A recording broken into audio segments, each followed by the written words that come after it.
ಜೈ ರಾಮಕೃಷ್ಣ. ನಮಸ್ತೆ. ಮಹಾಚೈತನ್ಯದ ಕಿಡಿಗಳು ಸದ್ಗ್ರಂಥಾಧ್ಯಯನಕ್ಕೆ ಸದ್ಭಕ್ತರೆಲ್ಲರಿಗೂ ಸ್ವಾಗತ. ಸಂಚಿಕೆ 7, ಸ್ವಾಮಿ ಶುದ್ಧಾನಂದರು ಭಾಗ 4. ನಾವು ಈ ಅಧ್ಯಾಯದಲ್ಲಿ ಹಿಂದಿನ ಸಂಚಿಕೆಯಲ್ಲಿ ಸುಧೀರ ಅಂದರೆ ಸ್ವಾಮಿ ಶುದ್ಧಾನಂದರು ಮನೆ ಬಿಟ್ಟು ಸ್ವಾಮೀಜಿಯವರ ಪದತಲದಲ್ಲಿ ಆಶ್ರಯ ಪಡೆದ ಸುಸಂದರ್ಭವನ್ನ ನೋಡಿದ್ದೆವು. ಇಂದಿನ ಸಂಚಿಕೆಯಲ್ಲಿ ಅದರ ಮುಂದುವರಿದ ಭಾಗ. ತ್ಯಾಗ ಜೀವನವನ್ನು ಅಪೇಕ್ಷಿಸಿ ಬರುವ ಹೊಸ ಹುಡುಗರ ಸಂಖ್ಯೆ ಹೆಚ್ಚಾಗುತ್ತಾ ಕ್ರಮೇಣ ಮಠದಲ್ಲಿ ಸನ್ಯಾಸಿಗಳ ಸಂಖ್ಯೆ ಹೆಚ್ಚತೊಡಗಿತು. ಬ್ರಹ್ಮಚಾರಿಗಳಿಗೆ ಮತ್ತು ಸನ್ಯಾಸಿಗಳಿಗೆ, ಅದರಲ್ಲೂ ವಿಶೇಷವಾಗಿ ಹೊಸಬರಿಗೆ ವ್ಯವಸ್ಥಿತ ತರಬೇತಿಯ ಅಗತ್ಯ ತೋರತೊಡಗಿತು. ಸ್ವಾಮೀಜಿಯವರ ಶಿಷ್ಯ ನಿತ್ಯಾನಂದ ಸನ್ಯಾಸಿಗಳಿಗೆ ವ್ಯವಸ್ಥಿತವಾದ ತರಬೇತು ನೀಡಬೇಕಾದ ಅಗತ್ಯದ ಬಗ್ಗೆ ಸ್ವಾಮೀಜಿಯವರ ಬಳಿ ಮಾತನಾಡಿದ. ಈ ಬಗ್ಗೆ ಸ್ಪಷ್ಟವಾದ ನಿಯಮಾವಳಿ ಇದ್ದರೆ ಒಳ್ಳೆಯದು ಎಂದು ತಿಳಿಸಿದ. ಈ ಸಲಹೆಯನ್ನು ಕೇಳಿ ಸ್ವಾಮೀಜಿಗೆ ಬಹಳ ಸಂತೋಷವಾಯಿತು. ಅವರು ಮಠದ ಎಲ್ಲ ಸದಸ್ಯರ ಸಭೆ ಕರೆದರು. ಎಲ್ಲರೂ ಬಂದು ಸ್ವಾಮೀಜಿಯ ಮುಂದೆ ಕುಳಿತರು. ನಾನು ಹೇಳುತ್ತಾ ಹೋದಂತೆ ನಿಮ್ಮಲ್ಲಿ ಯಾರಾದರೊಬ್ಬರು ಬರೆದುಕೊಳ್ಳಿ ಎಂದು ಆವಾಗಲೇ ಸ್ವಾಮೀಜಿ ಹೇಳಿದ್ದು. ಆದರೆ ಆ ಕೆಲಸ ಮಾಡಲು ಯಾರೊಬ್ಬರಿಗೂ ಧೈರ್ಯ ಬರಲಿಲ್ಲ. ಆಗ ಚಿಕ್ಕವನಾದ ಸುಧೀರ ಧೈರ್ಯದಿಂದ ಯಾವುದೇ ಸಂಕೋಚವಿಲ್ಲದೆ ಮುಂದೆ ಬಂದ. ಅವನು ಮಠಕ್ಕೆ ಸೇರಿ ಕೆಲವೇ ದಿನಗಳಾಗಿದ್ದವು. ನಿಯಮಾವಳಿಯನ್ನು ಹೇಳುವ ಮುನ್ನ ಸ್ವಾಮೀಜಿ ಹೀಗೆ ಹೇಳಿದರು. ನೋಡಿ, ನಾವು ನಿಯಮಾವಳಿಯನ್ನು ರೂಪಿಸುತ್ತಿದ್ದೇವೆ, ಹೌದು, ಆದರೆ ಅದರ ಮುಖ್ಯ ಉದ್ದೇಶವನ್ನು ಎಂದಿಗೂ ಮರೆಯಬಾರದು. ನಮ್ಮ ಮುಖ್ಯ ಉದ್ದೇಶವೇ ಎಲ್ಲ ನಿಯಮ ಮತ್ತು ನಿಬಂಧನೆಗಳನ್ನು ಮೀರಿ ಹೋಗುವುದು. ಆದರೆ ನಮ್ಮೆಲ್ಲರಲ್ಲೂ ಸಹಜವಾಗಿಯೇ ಕೆಲವೊಂದು ಕೆಟ್ಟ ಪ್ರವೃತ್ತಿಗಳಿರುತ್ತವೆ. ನಿಯಮ ನಿಬಂಧನೆಗಳನ್ನು ಪಾಲಿಸುವ ಮೂಲಕ ಅವುಗಳನ್ನು ಬದಲಿಸಿಕೊಳ್ಳಬೇಕು. ಮುಳ್ಳನ್ನು ಮುಳ್ಳಿನಿಂದಲೇ ತೆಗೆದು ನಂತರ 2 ಮುಳ್ಳುಗಳನ್ನು ಬಿಸಾಡಬೇಕು. ನಂತರ ಸ್ವಾಮೀಜಿ ಹೇಳುತ್ತಾ ಹೋದಂತೆ ಸುಧೀರ ಬಹಳ ಜಾಗರೂಕತೆಯಿಂದ ಬರೆದುಕೊಳ್ಳುತ್ತಾ ಹೋದ. ಬಹಳ ಎಚ್ಚರದಿಂದ ಅಚ್ಚುಕಟ್ಟಾಗಿ ಇದರ ಪ್ರತಿಗಳನ್ನು ಮಾಡಿಡು. ಯಾವುದಾದರೂ ನಿಯಮ ನೇತ್ಯಾತ್ಮಕವಾಗಿ ಕಂಡುಬರುತ್ತಿದ್ದರೆ ಅದನ್ನು ಇತ್ಯಾತ್ಮಕವಾಗಿ ಕಾಣುವಂತೆ ತಿದ್ದು ಎಂದು ಸ್ವಾಮೀಜಿ ಹೇಳಿದರು. ಅಂದು ಸ್ವಾಮೀಜಿ ಹೇಳಿ ಸುಧೀರ ಬರೆದುಕೊಂಡ ನಿಯಮಗಳು ಮತ್ತು ನಿಬಂಧನೆಗಳೇ ಇಂದು ರಾಮಕೃಷ್ಣ ಮಠದ ಬ್ರಹ್ಮಚಾರಿಗಳು ಮತ್ತು ಸನ್ಯಾಸಿಗಳು ಪಾಲಿಸುತ್ತಿರುವ ನಿಯಮಗಳು ಮತ್ತು ನಿಬಂಧನೆಗಳು. ಪರಿಶುದ್ಧನೂ ನಿಸ್ಸಂಗಿಯೂ ಆಗಿದ್ದ ಸುಧೀರನನ್ನು ಮಠಕ್ಕೆ ಸೇರಿಸಿಕೊಳ್ಳಲಾಯಿತು. ಸುಧೀರ ಇನ್ನು ಮುಂದೆ ಬ್ರಹ್ಮಚಾರಿ ಶುದ್ಧಾನಂದ. ಮುಂದೆ ಮೇ 1897ರಲ್ಲಿ ಸ್ವಾಮೀಜಿ ಬ್ರಹ್ಮಚಾರಿ ಶುದ್ಧಾನಂದರಿಗೆ ಮಂತ್ರದೀಕ್ಷೆಯನ್ನೂ ನೀಡಿದರು. ಬೀಜ ಮಂತ್ರವನ್ನು ಉಪದೇಶಿಸುವ ಮುನ್ನ ಸ್ವಾಮೀಜಿ ಕೇಳಿದರು, ನಿನಗೆ ಸಾಕಾರ ಇಷ್ಟವೋ ನಿರಾಕಾರವೋ? ಶುದ್ಧಾನಂದರು, ಕೆಲವೊಮ್ಮೆ ಸಾಕಾರ, ಕೆಲವೊಮ್ಮೆ ನಿರಾಕಾರ ಹಿಡಿಸುತ್ತದೆ ಎಂದರು. ಅದಕ್ಕೆ ಸ್ವಾಮೀಜಿ, ಹಾಗೆಲ್ಲ ಆಗುವುದಿಲ್ಲ. ಶಿಷ್ಯನಿಗೆ ಯಾವುದು ಉತ್ತಮ ಎಂದು ಗುರುವಿಗೆ ತಿಳಿಯುತ್ತದೆ. ಎಲ್ಲಿ ನಿನ್ನ ಕೈ ತೋರಿಸು ಎಂದವರೇ ಶುದ್ಧಾನಂದರ ಬಲಗೈಯನ್ನು ಹಿಡಿದು ಸ್ವಲ್ಪ ಹೊತ್ತು ಧ್ಯಾನಿಸಿದರು. ನಂತರ ನಿನಗೆ ಈ ಮಂತ್ರ ಒಳ್ಳೆಯದು ಎಂದು ಹೇಳಿ ಮಂತ್ರೋಪದೇಶ ಮಾಡಿದರು. 1898ರಲ್ಲಿ ಶುದ್ಧಾನಂದರು ಸ್ವಾಮಿ ನಿರಂಜನಾನಂದರಿಂದ ವಿದ್ಯುಕ್ತವಾಗಿ ಸನ್ಯಾಸ ದೀಕ್ಷೆ ಪಡೆದರು. ಬ್ರಹ್ಮಚಾರಿ ಶುದ್ಧಾನಂದ ಸ್ವಾಮಿ ಶುದ್ಧಾನಂದರಾದರು. ಒಮ್ಮೆ ಸ್ವಾಮೀಜಿ ಪೂಜಾ ಮಂದಿರದಲ್ಲಿ ಕುಳಿತಿರುವಂತೆಯೇ ಶುದ್ಧಾನಂದ ಮತ್ತು ಇತರ ಶಿಷ್ಯರಿಗೆ ಆಧ್ಯಾತ್ಮಿಕ ಸಾಧನೆಗಳ ಬಗ್ಗೆ ಸೂಚನೆಗಳನ್ನು ಕೊಡುತ್ತಾ ಹೋದರು. ಯೋಗಾಸನಗಳು, ಪ್ರಾಣಾಯಾಮ, ಧ್ಯಾನ ಇತ್ಯಾದಿ ವಿಷಯಗಳ ಬಗ್ಗೆ. ಸ್ವಾಮೀಜಿಯ ಕೋರಿಕೆಯ ಮೇರೆಗೆ ಸ್ವಾಮಿ ತುರೀಯಾನಂದರು ಧ್ಯಾನದ ಅನುಭವಗಳ ಬಗ್ಗೆ ಸುದೀರ್ಘವಾಗಿ ಮಾತನಾಡಿದರು. ಒಂದು ದಿನ ಮಠದ ಅನೇಕ ಭಕ್ತರು ಮತ್ತು ಸದಸ್ಯರು ಮಠದ ದೊಡ್ಡ ಕೋಣೆಯಲ್ಲಿ ಸ್ವಾಮೀಜಿಯವರ ಸುತ್ತಲೂ ಸೇರಿರುವಾಗ ಹಲವಾರು ವಿಷಯಗಳ ಬಗ್ಗೆ ಚರ್ಚೆಗಳಾದವು. ಸ್ವಲ್ಪ ಸಮಯದ ಬಳಿಕ ಸ್ವಾಮೀಜಿ ಶುದ್ಧಾನಂದರಿಗೆ ಪರಮಾತ್ಮನ ಸ್ವರೂಪದ ಬಗ್ಗೆ ಕೆಲವು ಮಾತುಗಳನ್ನಾಡಲು ಹೇಳಿದರು. ಶುದ್ಧಾನಂದರು ಸುಮಾರು ಅರ್ಧ ತಾಸು ಮಾತನಾಡಿದರು. ಬೃಹದಾರಣ್ಯಕ ಉಪನಿಷತ್ತಿನ ಬೋಧನೆಗಳಿಂದ ಆರಂಭಿಸಿ ಆತ್ಮಸ್ವರೂಪದ ಬಗ್ಗೆ ವಿವರಿಸಿದರು. ಸ್ವಾಮೀಜಿ ತುಂಬು ಮನಸ್ಸಿನಿಂದ ಶಿಷ್ಯನನ್ನು ಕೊಂಡಾಡಿದರು. ಶುದ್ಧಾನಂದರು ಬರೆಯುತ್ತಾರೆ, ನಮ್ಮಲ್ಲಿ ಉತ್ಸಾಹ, ಧೈರ್ಯ ಮತ್ತು ಭರವಸೆಗಳನ್ನು ತುಂಬುವ ಅಂತಹ ಗುರು ಇನ್ನೆಲ್ಲಿ ಸಿಕ್ಕಿಯಾರು? ನನ್ನ ಮಕ್ಕಳಲ್ಲಿ ಪ್ರತಿಯೊಬ್ಬರೂ ನಾನು ಏರಿದ ಎತ್ತರಕ್ಕಿಂತ 100 ಪಟ್ಟು ಮೇಲೆ ಇರಬೇಕು ಎಂದು ಬಯಸುತ್ತೇನೆ. ನಿಮ್ಮಲ್ಲಿ ಪ್ರತಿಯೊಬ್ಬರೂ ಮಹಾಶಕ್ತಿವಂತರಾಗುವುದು ಖಂಡಿತ. ನನ್ನ ಮಾತು ಸುಳ್ಳಾಗುವುದಿಲ್ಲ. ಹೀಗೆ ಯಾವ ಗುರುಗಳು ತಾನೇ ಹೇಳುತ್ತಾರೆ?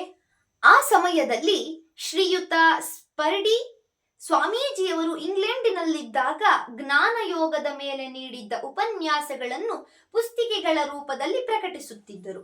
ಮಾನಸಿಕ ಉನ್ನತಿಗೆ ನೆರವಾಗುವ ಈ ಉಪನ್ಯಾಸಗಳನ್ನು ಮಠದಲ್ಲಿದ್ದ ಪ್ರತಿಯೊಬ್ಬರೂ ಬಹಳ ಶ್ರದ್ಧೆಯಿಂದ ಓದುತ್ತಿದ್ದರು. ಶ್ರೀರಾಮಕೃಷ್ಣರ ನೇರ ಶಿಷ್ಯರಾದ ಸ್ವಾಮಿ ಅದ್ವೈತಾನಂದರಿಗೆ ಆಂಗ್ಲ ಭಾಷೆ ಅಷ್ಟಾಗಿ ತಿಳಿಯುತ್ತಿರಲಿಲ್ಲ. ಆದರೆ ವೇದಾಂತದ ಬಗ್ಗೆ ನರೇನ್ ಪಾಶ್ಚಿಮಾತ್ಯರಿಗೆ ಏನು ಹೇಳಿದ್ದಾನೆ ಎಂಬುದನ್ನು ಕೇಳಿ ತಿಳಿಯುವ ಹಂಬಲ ಅವರಿಗೆ.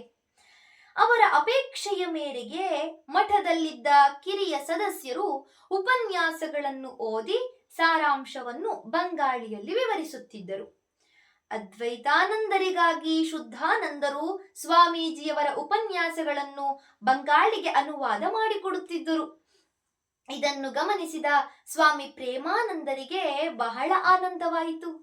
ನೀವೆಲ್ಲ ಸೇರಿಕೊಂಡು ಸ್ವಾಮೀಜಿಯವರ ಎಲ್ಲ ಉಪನ್ಯಾಸಗಳನ್ನು ಬಂಗಾಳಿಗೇಕೆ ಅನುವಾದಿಸಬಾರದು ಎಂದು ಕೇಳಿದರು. ಅವರ ಸಲಹೆಯಿಂದ ಎಲ್ಲರಿಗೂ ಸಂತೋಷವಾಯಿತು. ಅವರವರಿಗೆ ಅರ್ಥವಾದಂತೆ ಪ್ರತಿಯೊಬ್ಬರೂ ಅನುವಾದದ ಕೆಲಸಗಳಲ್ಲಿ ತೊಡಗಿದರು. ಸ್ವಾಮೀಜಿ ಡಾರ್ಜಿಲಿಂಗ್ನಿಂದ ಹಿಂದಿರುಗಿದ ನಂತರ ಪ್ರೇಮಾನಂದರು ಅವರಿಗೆ ಈ ಹೊಸ ಬೆಳವಣಿಗೆಯ ಬಗ್ಗೆ ತಿಳಿಸಿದರಲ್ಲದೆ ತಮ್ಮ ಅನುವಾದಗಳನ್ನು ಸ್ವಾಮೀಜಿಯವರ ಮುಂದೆ ಓದಲು ಬ್ರಹ್ಮಚಾರಿಗಳಿಗೆ ಸೂಚಿಸಿದರು.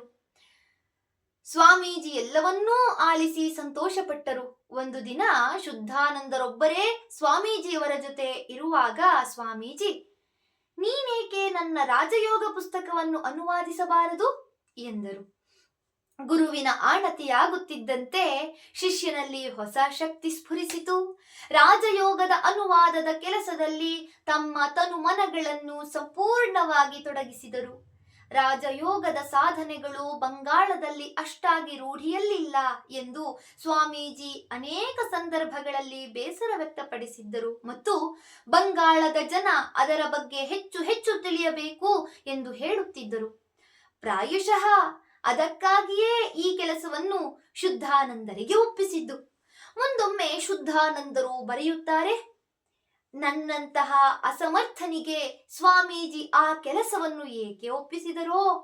ಹಿಂದೆ ಯಾವಾಗಲೋ ರಾಜಯೋಗವನ್ನು ಅಭ್ಯಾಸ ಮಾಡಲು ಪ್ರಯತ್ನಿಸಿದ್ದೆ.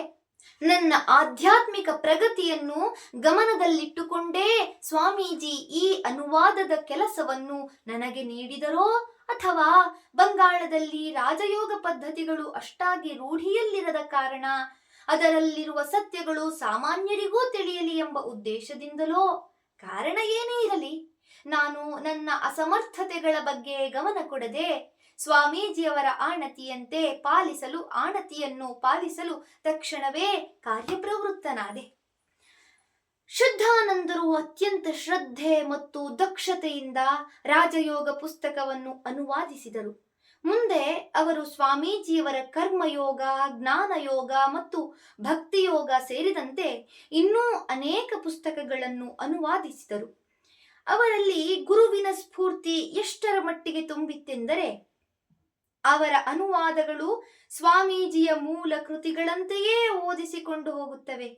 ಸ್ವಾಮೀಜಿ ಸುಪ್ರಸಿದ್ಧ ರಚನೆ ಸನ್ಯಾಸಿ ಗೀತೆಯ ಬಂಗಾಳಿ ರೂಪಾಂತರ ಶುದ್ಧಾನಂದರ ಅಪೂರ್ವ ಕೌಶಲ್ಯಕ್ಕೆ ಕನ್ನಡಿ ಹಿಡಿದಂತಿದೆ. ಬಂಗಾಳಿ ಸಾಹಿತ್ಯದಲ್ಲಿ ಇದಕ್ಕೆ ಸರಿಸಾಟಿಯಾಗುವ ಗೀತೆಗಳು ಬಹಳ ವಿರಳ. ಶ್ರೀರಾಮಕೃಷ್ಣರು ಹಾಗೂ ಸ್ವಾಮಿ ವಿವೇಕಾನಂದರ ಚಿಂತನೆಗಳನ್ನು ಮತ್ತು ತತ್ವಗಳನ್ನು ಬಂಗಾಳದ ಮನೆ ಮನೆಗೂ ತಲುಪಿಸಿದ ಶುದ್ಧಾನಂದರ ನೆನಪು ನಮ್ಮ ಮನದಲ್ಲಿ ಸದಾ ಹಸಿರಾಗಿರುತ್ತದೆ. ಶುದ್ಧಾನಂದರ ಸ್ಮರಣ ಶಕ್ತಿ ಅಸಾಧಾರಣವಾಗಿದ್ದರಿಂದಲೇ ಭಗವದ್ಗೀತೆಯ ಕುರಿತು ಸ್ವಾಮೀಜಿ ಮಾಡಿದ ಉಪನ್ಯಾಸ ನಮಗೆ ದೊರೆತಿದೆ. ಒಮ್ಮೆ ಬೇಲೂರು ಮಠದಲ್ಲಿ ಆಪ್ತ ಬಳಗವನ್ನುದ್ದೇಶಿಸಿ ಸ್ವಾಮೀಜಿ ಭಗವದ್ಗೀತೆಯ ಕುರಿತು ಉಪನ್ಯಾಸ ನೀಡಿದರು. ಶುದ್ಧಾನಂದರು ಅಲ್ಲಿದ್ದರು. ಸ್ವಾಮೀಜಿಯ ವಾಗ್ವೈಖರಿಯಿಂದ ಅಲ್ಲಿದ್ದವರೆಲ್ಲ ಮಂತ್ರಮುಗ್ಧರಾಗಿದ್ದರು. ಇದಾದ ಕೆಲವು ದಿನಗಳ ನಂತರ ಆ ಉಪನ್ಯಾಸವನ್ನು ಬರೆದುಕೊಡುವಂತೆ ಶುದ್ಧಾನಂದರಿಗೆ ಸ್ವಾಮಿ ಪ್ರೇಮಾನಂದರು ಹೇಳಿದರು. ಶುದ್ಧಾನಂದರು ಸ್ವಾಮೀಜಿ ಆ ದಿನ ನೀಡಿದ್ದ ಉಪನ್ಯಾಸವನ್ನು ತಮ್ಮ ನೆನಪಿನ ಶಕ್ತಿಯ ನೆರವಿನಿಂದ ಯಥಾವತ್ತಾಗಿ ಬರೆದುಕೊಟ್ಟರು ಮತ್ತು ಅದು ಮುಂದೆ ಗೀತಾ ತತ್ವ ಎಂದು ಪ್ರಕಟವಾಯಿತು. ಸ್ವಾಮೀಜಿಯವರ ಮಾತುಗಳೇ ಏಕೆ, ಅವರ ಆಂಗಿಕ ಭಾವಾಭಿನಯಗಳೂ ಶುದ್ಧಾನಂದರ ಸ್ಮೃತಿ ಪಟಲದಲ್ಲಿ ಅಚ್ಚಳಿಯದಂತೆ ಮೂಡಿದ್ದವು. ಮುಂದೆಯೂ ಸ್ವಾಮೀಜಿಯವರ ದಿವ್ಯ ರೂಪ ಸ್ಮರಣೆಗೆ ಬಂದಾಗಲೆಲ್ಲ ಆನಂದ ಪರವಶರಾಗಿ ಕುಳಿತು ಬಿಡುತ್ತಿದ್ದರು. ಗೀತೆಯ ಕುರಿತು ಉಪನ್ಯಾಸ ಮಾಡುವಾಗ ಸ್ವಾಮೀಜಿಯವರು ಹೇಗೆ ಕಾಣುತ್ತಿದ್ದರು? ಇದನ್ನು ಶುದ್ಧಾನಂದರ ಮಾತುಗಳಲ್ಲೇ ವಿವರಿಸಿದರೆ ಸೊಗಸು. ಪ್ರಿಯ ವಾಚಕರೇ, ಆ ದಿನ ನಾನು ದರ್ಶಿಸಿದ, ಈಗಲೂ ನನ್ನ ಕಣ್ಣಿಗೆ ಕಟ್ಟಿದಂತಿರುವ ಆ ಮಹಾಚೇತನದ ರೂಪ ನನ್ನ ಈ ವಿನಮ್ರ ಪ್ರಯತ್ನದ ಮೂಲಕ ನಿಮಗೂ ದರ್ಶನವಾಗಲಿ ಎಂದು ಭಗವಂತನಲ್ಲಿ ಪ್ರಾರ್ಥಿಸುತ್ತೇನೆ. ಆ ಚೇತನದ ಬಗ್ಗೆ ಆಲೋಚಿಸಿದಾಗಲೆಲ್ಲ ಅವರ ಅಗಾಧ ಪಾಂಡಿತ್ಯ, ಅಪಾರ ಶಕ್ತಿ ಮತ್ತು ಪ್ರೇಮ ಭರಿತ ಹೃದಯ ಇವುಗಳೇ ನೆನಪಿಗೆ ಬರುತ್ತವೆ.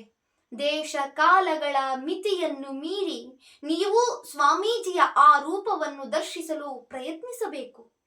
ಆ ದಿನ ಸ್ವಾಮೀಜಿ ಹೇಳಿದರು, ಇತರರಲ್ಲಿ ಪರಮಾತ್ಮನನ್ನು ಕಾಣಲು ಪ್ರಯತ್ನಿಸುವಿರಾದರೆ ಎಂತಹ ಕಡುಪಾಪಿಯನ್ನೂ ನೀವು ದ್ವೇಷಿಸಬಾರದು.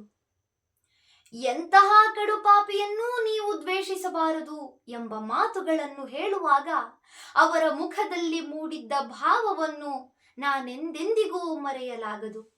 ಅದೊಂದು ಅಲೌಕಿಕ ದೃಶ್ಯ. ಸ್ವಾಮೀಜಿಯಿಂದ ಅಸಂಖ್ಯ ಪ್ರೇಮ ಧಾರೆಗಳು ಪ್ರವಹಿಸುತ್ತಿವೆಯೋ ಎಂಬಂತೆ ಭಾಸವಾಗುತ್ತಿತ್ತು. ಅವರ ವ್ಯಕ್ತಿತ್ವದ ತುಂಬ ಪ್ರೇಮವೇ ತುಂಬಿ ಹರಿಯುತ್ತಿರುವಂತೆ ತೋರುತ್ತಿತ್ತು. ಆನಂದದಿಂದ ಅರಳಿದ್ದ ಅವರ ಮುಖದಲ್ಲಿ ಕಾಠಿಣ್ಯದ ಕುರುಹು ಲವಲೇಶವಾದರೂ ಕಾಣುತ್ತಿರಲಿಲ್ಲ. ಶುದ್ಧಾನಂದರಿಗೆ ಸ್ವಾಮೀಜಿಯವರ ಮಾರ್ಗದರ್ಶನದಲ್ಲಿ ಶಾಸ್ತ್ರ ಗ್ರಂಥಗಳನ್ನು ಅಧ್ಯಯನ ಮಾಡುವ ಅವಕಾಶ ಆಗಾಗ್ಗೆ ಒದಗಿ ಬಂದಿತ್ತು. ಹಾಗಾಗಿಯೇ ಅವರಿಗೆ ಶಾಸ್ತ್ರಗಳ ಸಾರ ಸುಸ್ಪಷ್ಟವಾಗಿ ತಿಳಿದಿತ್ತು. ಸ್ವಾಮೀಜಿ ಶಾಸ್ತ್ರಗಳ ಮೇಲೆ ಇತರರು ರಚಿಸಿರುವ ಭಾಷ್ಯಗಳನ್ನು ಅವಲಂಬಿಸದೆ ನೀನೇ ಸ್ವತಂತ್ರವಾಗಿ ಓದಿ ಅರ್ಥ ಮಾಡಿಕೋ ಎಂದು ಪ್ರೋತ್ಸಾಹಿಸುತ್ತಿದ್ದರು. ಜೊತೆಗೆ ಸುಮ್ಮನೆ ಪಾಠವನ್ನು ಒಪ್ಪಿಸಿದರೆ ಅವರಿಗೆ ತೃಪ್ತಿಯಾಗುತ್ತಿರಲಿಲ್ಲ. ಪ್ರತಿಯೊಂದು ಅಕ್ಷರದ ಪದದ ಉಚ್ಚಾರ ಸರಿಯಾಗಿರಬೇಕಿತ್ತು. ಸ್ವಾಮೀಜಿ ಶುದ್ಧಾನಂದರಿಗೆ ಆಗಾಗ್ಗೆ ಸಂಸ್ಕೃತದಲ್ಲಿ ಪತ್ರಗಳನ್ನು ಬರೆಯುತ್ತಿದ್ದರು. ಶಾಸ್ತ್ರಗ್ರಂಥಗಳನ್ನು ಸ್ವಾಮೀಜಿಯಿಂದ ಕಲಿತಿದ್ದರಿಂದಲೇ ಶುದ್ಧಾನಂದರು ಎಂದಿಗೂ ಪೂರ್ವಗ್ರಹ ಪೀಡಿತರಾಗಲಿಲ್ಲ. ಸ್ವಾಮೀಜಿಯವರ ಆದೇಶದಂತೆ ಅವರು ಸ್ವತಂತ್ರವಾಗಿ ಬ್ರಹ್ಮಸೂತ್ರಗಳಿಗೆ ಭಾಷ್ಯವನ್ನು ಬರೆದಿದ್ದರು ಎಂಬುದಾಗಿ ತಿಳಿದು ಬಂದಿದೆ. ಅದೇನಾದರೂ ಪ್ರಕಟವಾಗಿದ್ದರೆ ವಿದ್ಯಾರ್ಥಿಗಳಿಗೂ ವಿದ್ವಾಂಸರಿಗೂ ಬಹಳಷ್ಟು ಲಾಭವಾಗುತ್ತಿತ್ತು ಎನ್ನುವುದರಲ್ಲಿ ಸಂದೇಹವೇ ಇಲ್ಲ. ಶುದ್ಧಾನಂದರು ಹಾಗೂ ಇತರರ ಜೊತೆ ಬ್ರಹ್ಮಸೂತ್ರಗಳ ಬಗ್ಗೆ ಚರ್ಚಿಸುತ್ತಾ ಸ್ವಾಮೀಜಿ ಹೇಳಿದ್ದರು, ಈ ಸೂತ್ರಗಳು ಕೇವಲ ಅದ್ವೈತವನ್ನು ಪ್ರತಿಪಾದಿಸುತ್ತವೆ ಎಂದು ಯಾರು ನಿಮಗೆ ಹೇಳಿದರು? ಶಂಕರಾಚಾರ್ಯರು ಅದ್ವೈತಿಗಳಾದ್ದರಿಂದ ಅವರು ಅದ್ವೈತ ತತ್ವದ ಬೆಳಕಿನಲ್ಲಿ ಅರ್ಥೈಸಿದರು. ಆದರೆ ಮೂಲತಃ ವ್ಯಾಸರು ಏನು ಹೇಳಿದ್ದರು ಎಂಬುದನ್ನು ಅರ್ಥ ಮಾಡಿಕೊಳ್ಳಲು ನೀವು ಪ್ರಯತ್ನಿಸಬೇಕು. ಉದಾಹರಣೆಗೆ ಈ ಸೂತ್ರವನ್ನು ನೋಡಿ. ಅಸ್ಮಿನ್ನಸ್ಯ ಚ ತದ್ಯೋಗಂ ಶಾಸ್ತಿ ಜೀವಾತ್ಮ ಪರಮಾತ್ಮನಲ್ಲಿ ಪೂರ್ಣವಾಗಿ ಐಕ್ಯವಾಗುವ ಬಗ್ಗೆ ಇದು ಹೇಳುತ್ತದೆ. ವ್ಯಾಸರು ಅದ್ವೈತ ಮತ್ತು ವಿಶಿಷ್ಟಾದ್ವೈತ ಎರಡೂ ದೃಷ್ಟಿಕೋನಗಳನ್ನು ಇಟ್ಟುಕೊಂಡು ಈ ಸೂತ್ರವನ್ನು ರಚಿಸಿದ್ದಾರೆ ಎಂದು ನನಗೆ ತೋರುತ್ತದೆ. ಧನ್ಯವಾದಗಳು. ಮುಂದುವರಿದ ಭಾಗವನ್ನ ಮುಂದಿನ ಸಂಚಿಕೆಯಲ್ಲಿ ನೋಡೋಣ. ಓಂ ಶಾಂತಿ ಶಾಂತಿ ಶಾಂತಿ. ಹರಿ ಓಂ ತತ್ಸತ್. ಶ್ರೀರಾಮಕೃಷ್ಣಾರ್ಪಣಮಸ್ತು. ಸರ್ವೇ ಜನ ಸುಖಿನೋ ಭವಂತು. ಜೈ ಶ್ರೀಮಾತಾ.